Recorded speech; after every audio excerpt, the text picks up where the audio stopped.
Сәлем көрермендер. Егер белдеріңіз шаншып, ауырып мазалап жүрсе, сізге оның ең оңай емі жайында айтамын. Арнаға тіркеліп лайк басып, сізге ең жақын адамдарыңызға жіберіңіздер. Видеоны соңына дейін көріңіздер. Емдік мақсатта адыраспанның шөбін, яғни сабағын, жапырақтар мен гүлдерін пайдаланады. Адыраспан ежелден белгілі дәрілік өсімдік.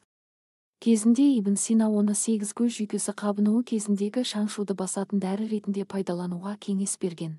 Халық медицинасында адыраспан ревматизм, қышыма және басқа да тері аурулары кезінде бұлау жасауға пайдаланылады. Ал шөбінен жасалған қайнатпа суық тигенде безгек ауруларына, жүйке жүйесінің әлсіреуіне және ұстама ауруларына ем болады. Адыраспанды Кавказ халқы ұйықтататын дәрі ретінде пайдаланады. Оның шөбін жағып, түтінімен бас ауруын емдейді және жұқпалы ауру сырқауы бар адам жатқан бөлмені ұстап залалсыздандырады.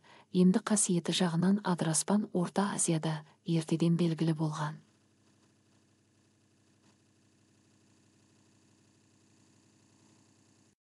Бұл жерде оның ұрығын зығыр тұқымымен қосып демікпені емдейді. Қара немесе қызыл бұрышқа араластырып тері ауруларына қарсы жағады.